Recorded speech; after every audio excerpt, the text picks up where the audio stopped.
तरुण सेवा संघ डुमरी अड्डा जितना भी सदस्य लोग बा, जितना भी लोग ए संघ से जुड़ल बा, सबके हमार बार बार प्रणाम बा।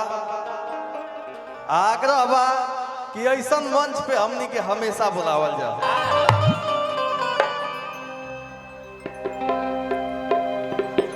ओम जयंती मंगला काली,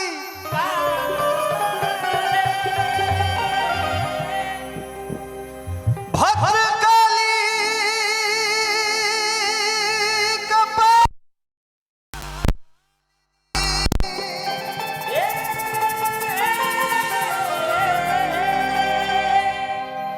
दुर्गा क्षमा शिवा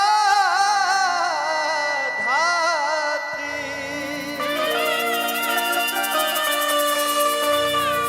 स्वाहा स्वधा नमस्तुते।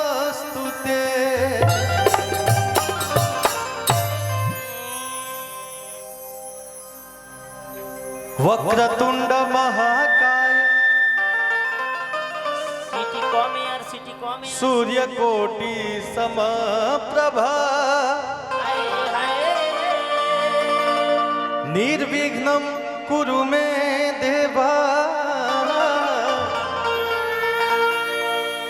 सर्वकार्येषु सर्वदा।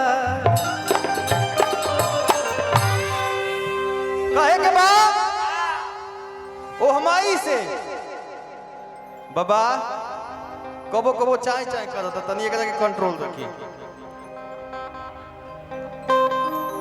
कि सबके जवन मन तवन धन आसोनवे अपार दिहा। ए मैया हमरो खाली बोलिए संभार दिहा कि जवन मंगनी जवान मंगनी,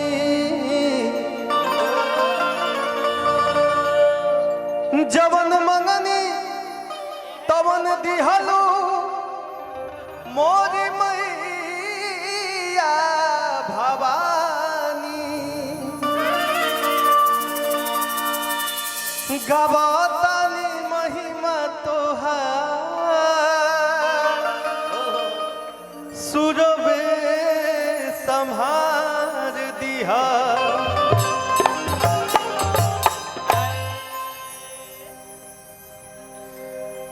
हमनी के गावत घरे अगर हमनी के गीत अच्छा लागे तो बीच बीच में खाली एगो ताली बजा दे वालो, उहे आशीर्वाद बा, उहे हमनी के मनोबल बा। पैसा रुपया ना चाहिए हमनी के। कहे के बा हज जाने बने आहो ये मैया मैया,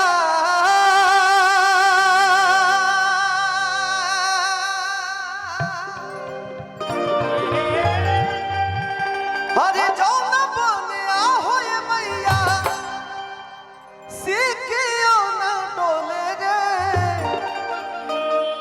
ताही बनवाना। ए माई नीम के गाछ तीत होला, ओही से तारा प्रीत होला। अड़हुल के फूल में कोनो खुशबू ना माई, बाकी ओही फूल पतुलू भाई रहेलो। तहर अलगे विधि के विधान बा, तहर अलगे लीला बहे माई। भक्त कहत रे अरे जाओ ना बने आहो ये मैया, सिकियो ना डोले रे ताही बनवाना। कि मैया मोरी हरेली हाली बसेरवा रे, कि ताही रे बनवाना। अरे जाओ ना बने आहो ये मैया, क्या बात है, क्या बात है। जाओ ना बने आहो ये मैया, सिकियो ना डोले रे ताही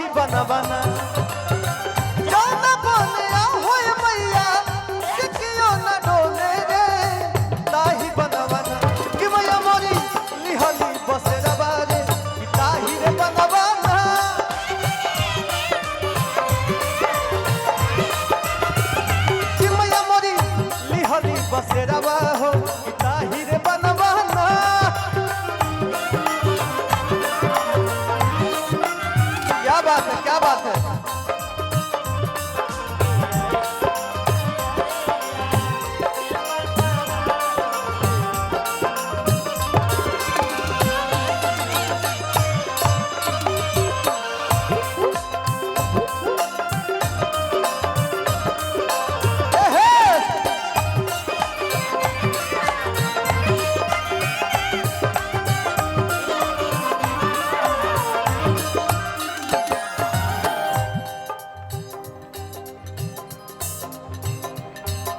अरे गजबे लागेला मेला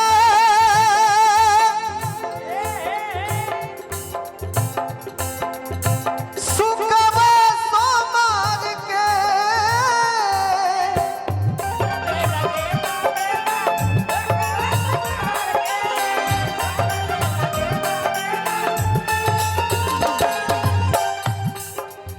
झुके इंद्रासन सोझा माई दरबार का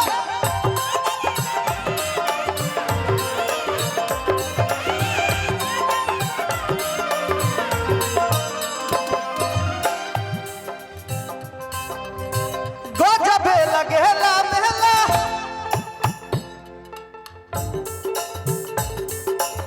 अरे सुकवा सोमार के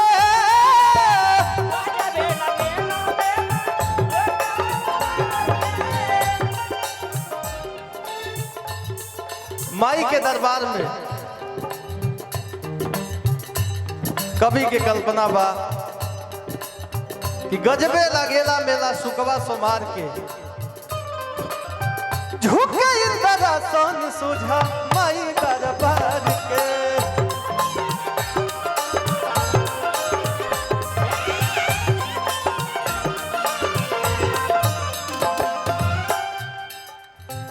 खुलते मंदिरिया खुलते मंदिरिया अरे खुलते मंदिरिया अरे मूर्तिया लगी बोले रे ताही बनवाना खुलते मंदिरिया लगे मूर्तिया लगी बोले रे ताही बनवाना कि मैया मोरी लिहली बसेरा बारे ताही रे बनवा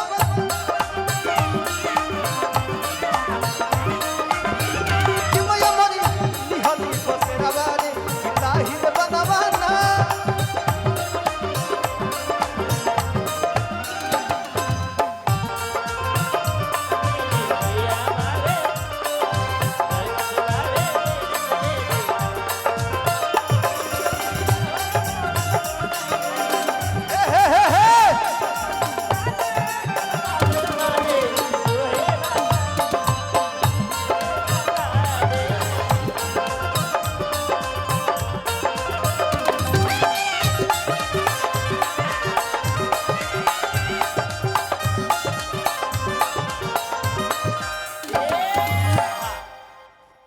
हेलो, अभी हमने के बीच में आदरणीय